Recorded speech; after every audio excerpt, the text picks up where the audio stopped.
keluarga saya ini terkulung dengan dia, terkulung sama sekali. Contohnya Pak? Contohnya, anak saya sekolah bisa bayaran, bisa beli sepatu, baju. Tiap bulan dapat uang 150.000 buat jajan. Cuma di orang ini saya haru Pak, bener Pak. Kesian saya mau. Orang baik-baik begitu, bersih. Kenapa jadi? Bapak namanya siapa? Pak Bukti Pak. Pak Bukti, tinggal dari? Pejaten Barat. Pejaten Barat. Pejaten Barat. Bapak sehari-hari? Sebentar taksi Pak, saya lagi narik Pak. Oh, sengaja relain waktu untuk kesini ya?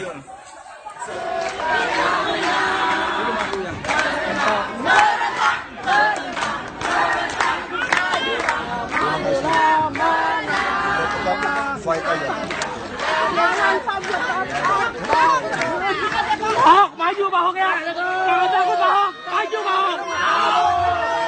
Maju Pak Ahok, maju.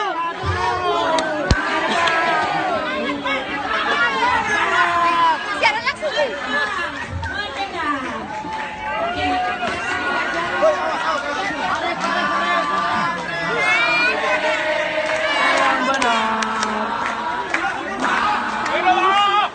Saya melihat dia energi kerja. Saya menangis bahagia anak-anak kecil.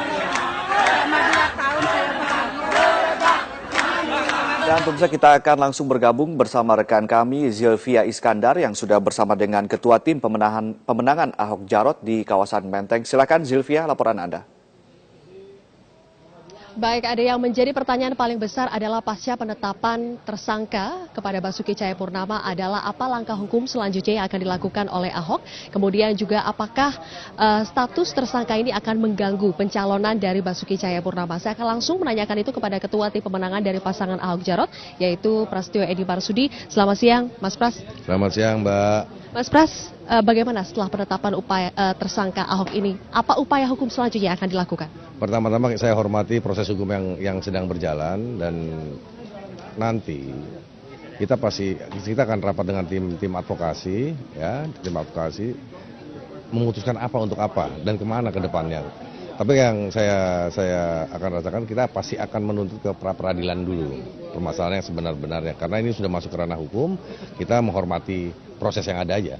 Itu aja, Mbak. Jadi memang dipertimbangkan atau sudah dipastikan akan mengajukan pra-peradilan? Pasti saya mengajukan pra-peradilan, karena itu kan tahapan-tahapannya. Kita kan nggak boleh menyerah, dan masyarakat Jakarta sudah tahulah pilihannya di mana. Ahok itu punya fakta, punya kinerja. Nah, semua orang juga harus bisa menghargai posisi itu. Kapan kira-kira permohonan pra-peradilan akan diajukan? Secepatnya, Mbak, nanti sore kita jam 4 sore di rapat di Borobudur 18. Saya akan rapat di sana dan akan membuat siapa-siapa aja yang mau mewakili sebagai tim kuasa hukum di... Sebetulnya dari pasangan Ahok Jarot, kemudian juga Ketua Tim Pemenangan dari Ahok Jarot, apakah sebetulnya sudah memprediksi juga bahwa hasilnya gelar perkara itu akan menetapkan Ahok sebagai tersangka? Ya, pertama-tama kita nggak tahu ya, tapi kita sudah percaya dengan proses hukum yang ada. Ya, kita siap. Dibilang tersangka, kita siap, dan semangat teman-teman di bawah dari tingkat RT, RW, kecamatan, kelurahan, semua semangat. Baru saja tadi saya telepon, Pak, kita di bawah tetap semangat, dia bilang begitu. Kita sudah punya pilihan, kita akan tetap mendukung pasangan Ahok dan Jarot itu. Belakangan kita ketahui ada beberapa upaya penolakan dari warga ketika proses kampanye. Kemudian ditambah hari ini ada status tersangka dari Ahok. Apakah ini akan mengganggu efektivitas dari kampanye pasangan Ahok Jarot? Pertama-tama ini kalau masalah penolakan setiap turun Pak Ahok dan Pak Jarot ini kelihatannya ini terkoordinir, dan saya akan menekan kepada KPUD, Bawaslu dan kepolisian untuk menangkap orang tersebut, karena bukan apa-apa, orangnya dari beberapa kejadian orang-orang itu ada di situ, di di dokumen kita, di dokumen tim paslon kita melihat ada satu orang yang sama. Kemarin kejadian di mana, di Sawah Besar. Ternyata pas kita tekan orang itu siapa dan siapa, ternyata dia bukan orang Sawah Besar. Nah, ini kan sudah di Ciracas begitu juga, di Mamang Perapatan begitu juga. Nah, disinilah kita meminta kepada aparat hukum untuk menindaklanjuti. Jangan kita didiamkan begini. Pasangan nomor 1 dan nomor 3 nggak ada kok masalahnya. Kenapa kok pasangan kita gitu kan, sama haknya sebagai calon gitu loh. Dengan status tersangka dari Basuki Cahayapurnama, apakah ini mengkhawatirkan strategi kampanye ataupun efektivitas dari kampanye? Ini malah membuat semangat kita. Kita ini Pak Ahok bener aja salah, apalagi salah. Jadi saya rasa ini semangat kita di bawah. Semangat kita dengan tim dengan tim pemenangan, dengan partai pendukung, semua solid. Apa yang dikabarkan oleh di media sosial itu bohong semua. Kemarin kita dikatakan PD Perjuangan akan mendukung ini yang ada di media sosial. Kita sedang konsolidasi, kita dibuat hoaks seperti itu. Tapi sudah kita klarifikasi kepada teman-teman tim pemenangan yang ada di pasangan calon. Ternyata itu emang sudah permainan. Jadi saya juga meminta kepada teman-teman masyarakat percaya sama kita. Ahok dan Jarot tetap solid dan harus menang satu putaran. Kemudian apakah dengan status tersangka ini akan ada nanti perubahan dalam strategi pemenangan? Tetap Pak Ahok dan Pak Jarot harus belusukan, dan di mana tempat yang paling terkeras menolak Pak Ahok dan Pak Jarot, kita akan turunkan di situ. Biar masyarakat bisa menilai perbuatan kenyataan kerja Pak Ahok ini yang terlihat. Jakarta ada pembangunan. Kebetulan saya juga ketua DPRD. Saya melihat gitu loh. Kinerja beliau ini berdua ini sangat disenangi oleh masyarakat di bawah. Tapi masyarakat mana yang menolak? Nah, itu kan banyak yang ngumpul-ngumpul ini yang kayak dikoordinir untuk menolak gitu loh. Saya cuma bisa menekan sekarang sekali lagi kepada Bawaslu, KPUD dengan kepolisian untuk mengamankan orang itu. Oke, kemudian bagaimana dengan dukungan dari semua partai pengusung pasangan Ahok Jarot ini? Ada 4 parpol, apakah masih solid sampai sekarang? Alhamdulillah makin solid, makin kuat, dan makin salam 2 jari. Okay? Apakah ada suara-suara atau informasi bahwa akan ada partai yang melakukan evaluasi terhadap pasangan Ahok Jarot pasca adanya status tersangka ini? Di tim pasangan calon, sampai hari ini saya mengatakan tidak ada berita seperti itu, juga berita hoak ya. Sampai sekarang kita masih solid dengan 4 partai politik, ditambah dukungan dari Pak Ian Farid ya, dengan timnya, ya kita masih solid, masih kerja kita sekarang. Dan hari ini ya, karena Pak Ahok nggak bisa berusukan karena beliau juga sakit gigi ya, dia harus ke dokter. Nah, besok kita akan jalan dan kita terima. Kebetulan Pak Ahok kan sekarang cuti sebagai gubernur, tetapi dia di rumah Lembang ini, dia menerima keluhan-keluhan masyarakat. Nantinya pada saat beliau lepas daripada cuti, dia masuk kembali. Nah inilah, sekarang contoh soal yang paling gampang adalah masalah banjir. Selama Pak Ahok memimpin, banjir itu sudah agak baik gitu. Sampah di mana-mana udah bersih. Sekarang ditinggal Pak Ahok, lihat. Apakah ini yang diminta oleh masyarakat? Kan enggak. Ketegasan. Apakah ada statement resmi dari masing-masing ketua umum parpol pengusung? Belum ada statement apapun. Hari ini masih statement yang sama, masih solid dan mendukung Ahok sampai tanggal 15 Januari. Februari ya. Apakah ada rencana pasangan Ahok Jarot ini akan menyambangi satu persatu ketua umum parpol pasca adanya status tersangka ini?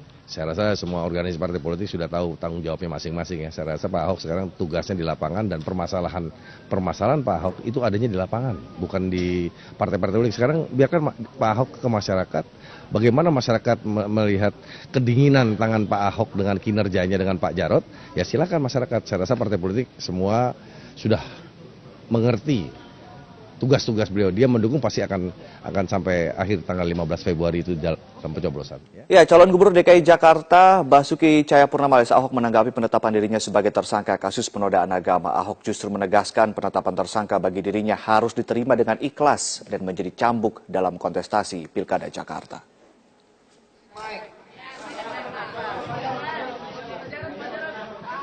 Kopi susu pakai es. Yuk, gimana? Mau tanya apa?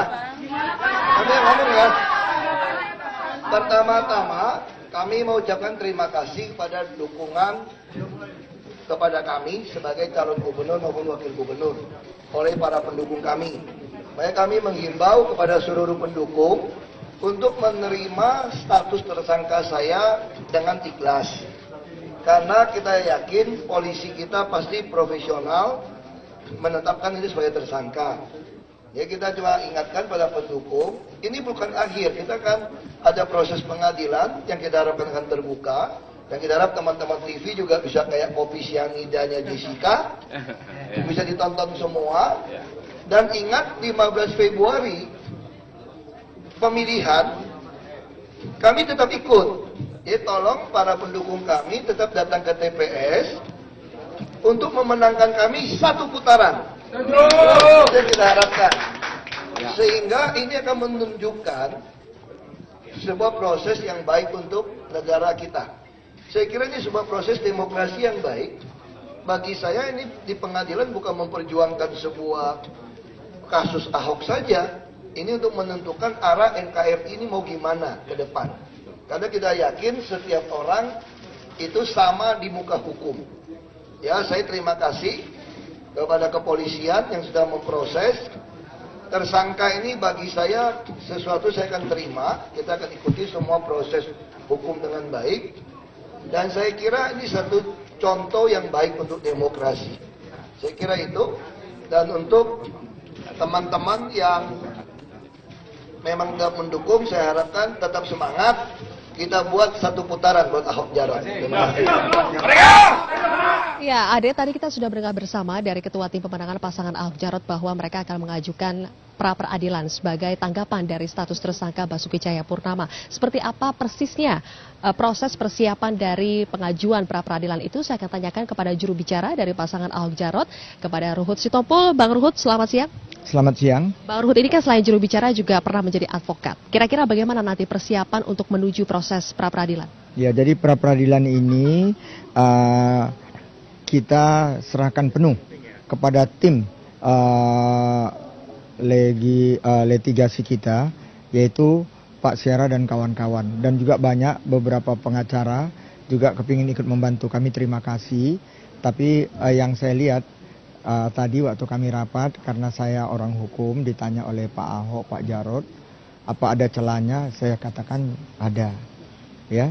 Tapi saya juga melihat, ya, kita menghormati apa yang sudah dilakukan oleh Kapolri, ya, dan Pak Aridono, ya, Komandan Bareskrim kita.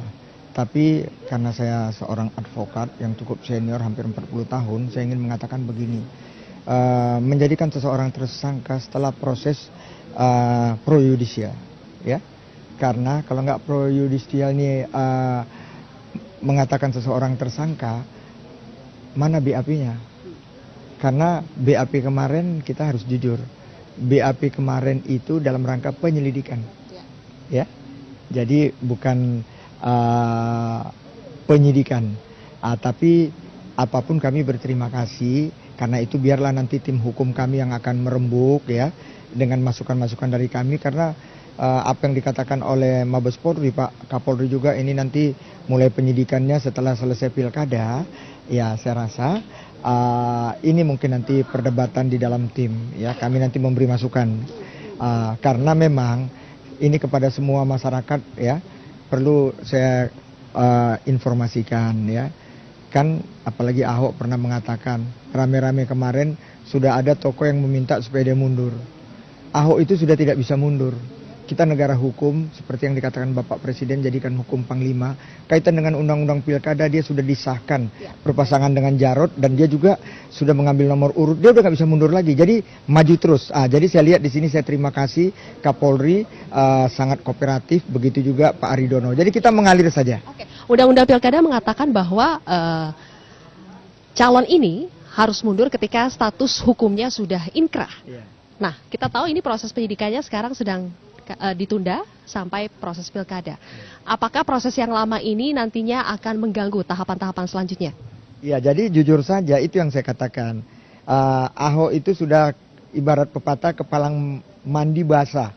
Jadi nggak ada lagi orang bisa melarang dia jangan mandi, ya. Jadi kalau bicara ini harus inkrah, merujuk kepada undang-undang kaitan pilkada. Ketua KPU Pusat sudah dengan tegas menyatakan demikian. Ketua KPU DKI juga inkrah. Inkrah kaitan dengan proses hukum, apalagi ini kaitan dengan pidana, itu paling cepat 3 tahun.